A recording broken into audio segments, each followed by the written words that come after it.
and welcome to Team Liquid's strategy guide series for Aberrus, the Shadowed Crucible. My name's Aya, and today I'm going to break down the mechanics and strategy for Mythic Rashok, the Elder. As always, we will assume that you're already familiar with the mechanics present in Heroic and speak only to Mythic changes regarding boss and ability behavior, as well as their strategic solutions. First and foremost, I'd like to point out the mechanic that will cause a lot of deaths and wipes, and a few suggestions on how to improve how to deal with it. A lot of people struggle with avoiding the lava waves, so here are 3 tips to help you. Tip number 1, move your camera to be completely top down. This will help you see the trajectories of the waves much easier. Tip number 2, near the end of the fight when there are a massive amount of waves to avoid, consider turning your character to face the direction they're coming from.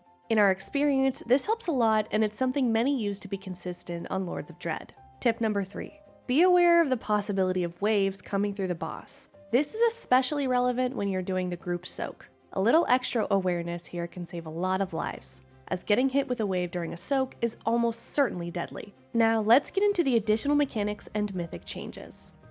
First up, an entirely new mechanic called Unleash Shadowflame, which spawns 2 orbs that explode after 15 seconds, dealing damage to all players, increasing their Shadowflame damage taken by 2,000% and applying a large healing absorb. You must hit one of these orbs with a Searing Slam, destroying it. If you miss, you'll die to the damage amp it applies. We're only ever able to destroy 1 orb, the second will always detonate. The mechanical challenge here is choosing which orb to hit and subsequently where to place the lava vortex.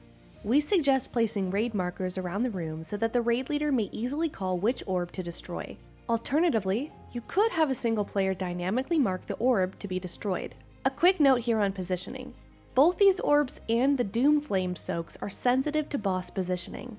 As a rule of thumb, you should move the boss near a wall before both mechanics, bringing him back towards the center for charged smash and intermissions.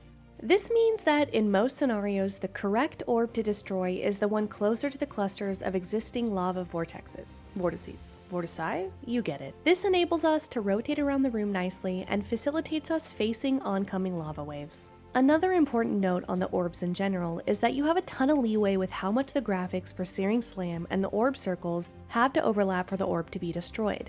This means that even if there is only a tiny overlap, the orb will still be destroyed. This can prove very useful should an orb spawn close to an existing lava vortex, or just to enable the most favorable lava vortex positions. Conversely, if any part of the lava vortex graphics touch you, you'll immediately wipe. So make sure to play on the safe side if you're ever placing a Searing Slam near an existing vortex. The second mythic mechanic is an evolution of the heroic mechanic Overcharged.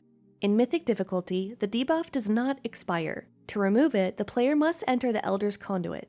Removing the debuff in this way triggers Conduit Flare, which deals damage to all players. Obviously, we can't have every player clear at once, so we need some sort of strategy to structure these clears and smooth out the raid damage. We believe the easiest way to do this is by group order, so 1, 2, 3, 4 in staggered succession. You can also combine 1 and 2 depending on how it feels. Death Knights AMSing the debuff application and tanks holding onto the debuff for a bit can enable this. With this strategy, it can be helpful to put your squishier players or melee in early groups, and tankier ranged DPS in group 4. That being said, simply going in group order from 1 to 4 will work just fine. Outside of the above, structurally the fight is the same as Heroic. Main Phase 1, Intermission 1, Main Phase 2, Intermission 2, Main Phase 3, and Enrage. The hardest part of the fight will be the main Phase 3 after the first charged smash soak. This is due to the Elder's Conduit being destroyed, resulting in players no longer being able to clear Overcharged. This dot damage from Overcharged combined with the ramping damage of Searing Slam makes this part of the fight very healing intensive, as at this point in the fight, you'll have many lava vortexes littering the playspace. Remember, the damage of Searing Slam is increased by 20% for each lava vortex. So when it comes down to it, assuming you succeed the pass-fail mechanics, this encounter comes down to healer cooldown assignment. I can't really tell you how to assign cooldowns best for your raid, but I can offer some guidelines. Charged Smash and the subsequent damage of Conduit Flare resulting from Overcharged clears require CDs. This is also an extremely efficient use of personal cooldowns. The Doom Flame soaks do little damage. Even if you do miss a soak, it is only 122k per player. The intermissions are fairly scary, and you'll want to assign large CDs to them, keeping in mind that they have a long duration and likely need something to cover both the front and back half of the damage. For health cooldowns such as Rally and Cry, it's suggested to use them in the back half, as Rally falling off during a damage tick can be deadly. You'll want to time any cooldowns used during intermission so that they have full uptime. The intermissions are also always a good use of personals. In the first half if you feel the raid HP is unstable going in, and in the back half otherwise. If you have access to multiple Holy Priests, make sure to plan around Symbol of Hope and Divine Hymn.